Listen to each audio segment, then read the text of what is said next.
I'm Abby Foltz. I live in Colorado Springs, Colorado, and I'm a cardiac nurse here at the local hospital.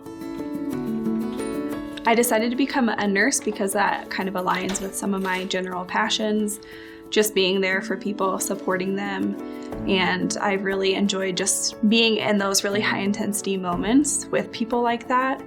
Opens up the door for lots of conversations of, what's the point of all of this? What's the meaning? Those end-of-life conversations we're having with patients and different coworkers that I have, starting to talk about worldview, what people think, what happens when we die, all those sorts of questions. I learned about the Colson Center through Summit Ministries initially a couple years ago when I staffed there for the summer. I had heard more about it, and so I just started listening to the different podcasts, especially the Breakpoint This Week podcast. I really like that because it's using current events, current problems, current issues.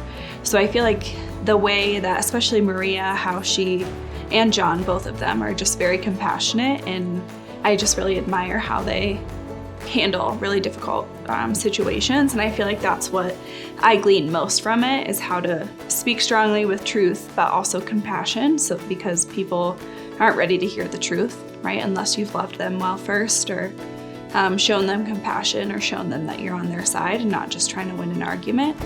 So I've recommended it to lots of friends, people that have encountered difficult situations or had issues in their workplace, their environments. I think it's empowered me as a expectant mother just to know the importance of having difficult conversations, and that it's not something we should shy away or keep from children, but that they should be part of as appropriate. How, my husband and I are going to be dealing with difficult conversations or difficult people, or just our broken world. How we do that and how we lead with compassion and love with the truth is really important, and how we emulate that to our child.